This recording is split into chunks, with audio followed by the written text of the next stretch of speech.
So coming up this weekend, of course, is UFC 319, headlined by Duplessis and Chimaev, but also on the card is going to be the finals of the most recent Ultimate Fighter season that was coached by Daniel Cormier and Chael Sonnen. And Daniel Cormier actually has two guys in this welterweight finals, as well as Alibi Idris, who is going to be fighting against Chael Sonnen's guy, Joseph Bopo Morales, a former UFC fighter as well. I am aware that Basinger Susakayev did get a matchup against Eric Nolan, but I'm going to talk about that in a separate video just because of the insanity that that matchup is, and also as well as the fact that I haven't looked fully into Eric Nolan yet, but I do know of him because he did fight Ty Miller, who fought in the Contender Series last week. Anyway, let's talk about Rodrigo Cezinando versus Donchenko for a second. The first thing I want to say about this fight is I cannot believe that Daniil Donchenko is a lightweight. This guy fought at 155 pounds not that long ago in November of 2024, and he come on to the Ultimate Fighter, of course, as a welterweight, and he looks really big for the weight class, and I don't know what it is about him because he didn't actually look that massive at 155 pounds, I thought, against some of these guys that he was fighting over in Niza FC in Kazakhstan. But at 170 pounds, he was much, much bigger than the first opponents he fought. I believe the guy from Greece. And then also in that absolute war against Mac Dixon, he also looked to be the much bigger guy as well. He's definitely more of a striker, and I would say that he does kind of strike with a lot of very tight punches. Like most of his punches, I would say, are very kind of hook sort of style, and he does keep his elbows very kind of close to his body when he throws them. A lot of people were saying in the Matt Dixon highlight that it's because he looks like he's fighting in a video game, and if you do kind of watch the replays when he's got Matt Dixon up against the cage and he's throwing those hooks to the bodies into the head, he's just kind of using his hips. It's quite funny the way that he's throwing those punches, but it definitely is pretty good technical striking and very powerful as well. The takedown defense has held up so far, not really only on the Ultimate Fighter, which it looked good, also on the regional scene, but albeit not necessarily, I would say, against the best competition in the world. But he definitely took a step up in competition, I would say, on tough, and he's looked good so far. Rodrigo Cezinando was one of my picks to win the entire show. I actually think that I finally locked in Jeff Creighton as my pick to win the entire show for 170 pounds, and Rodrigo Cezinando actually beat him. Now, was it a fun fight? No. No, the fight was terrible. It was awful. However, Rodrigo Cezinando has got himself to this opportunity through tough by using his grappling. I believe it was him, actually, that beat the guy from Greece with his wrestling and grappling and top control in a decision. And then he won a decision against Jeff Creighton that was just absolutely boring. Not a lot happened. A lot of clinching. It was terrible. But prior to that, he's been getting a lot of good wins over for Battlefield Fight League. Of course, the promotion which Radley De Silva is also a champion for. And then also another win in the world of Canadian mixed martial arts over there as well. So he's a champion of two promotions in Canada, and I would say he has looked very good, and he was one of my favorites to win the entire thing. However, I do think that now kind of watching the tape, watching the tough fight, I think that I have more trust in Daniil Donchenko to win this matchup than I do in Rodrigo Cezinando, and the reason is the danger factor for Donchenko does just seem to be a lot more higher.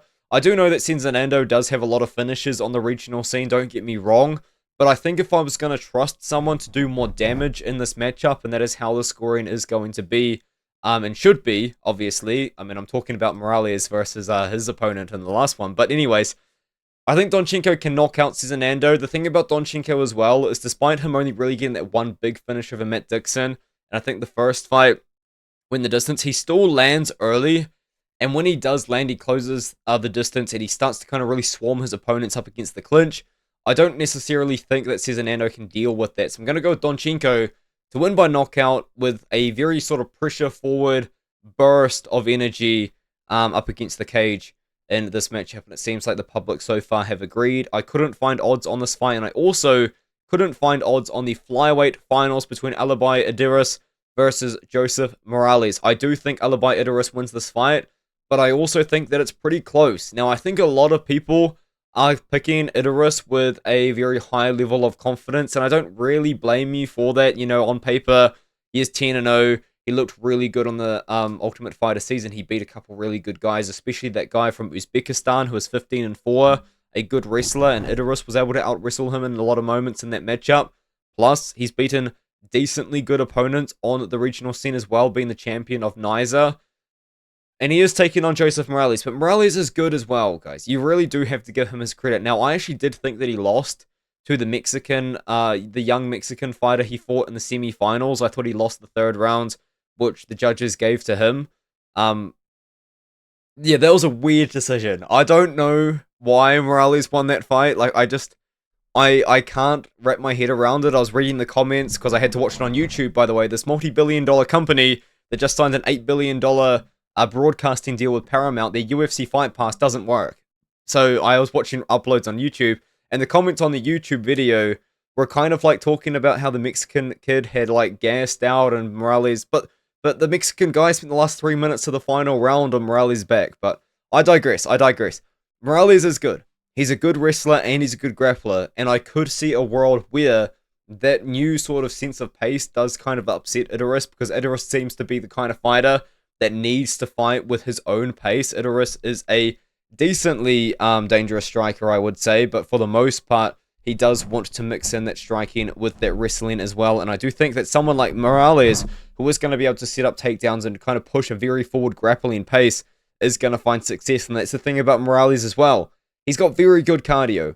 He's been in the UFC before, had a very short run, but honestly, in this period of time here, in 2018, 2017, give or take, this was a time when they were getting rid of a lot of flyweights, but thankfully, Davison Figueiredo was able to save the division, because if it was not for him, the division would be in the bin.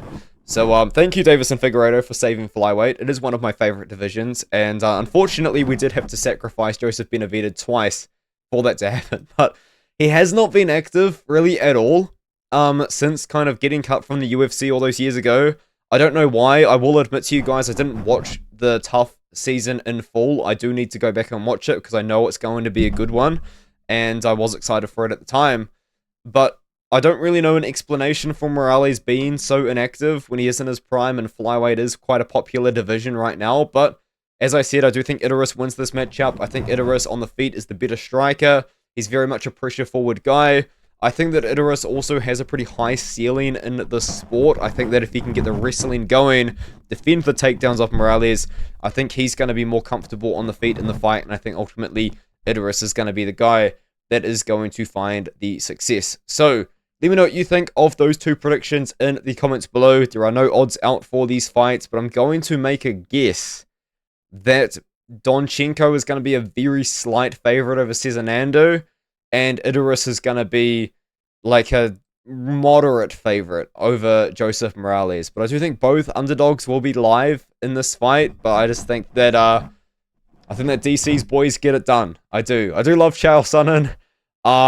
Admittedly, I'm not the biggest fan of Daniel Cormier, but I do think that he's going to get it done here, and it seems like a lot of the guys as well on the TUF season are training at DC's gym too. I will break down Susakaev versus Eric Nolan in just a moment.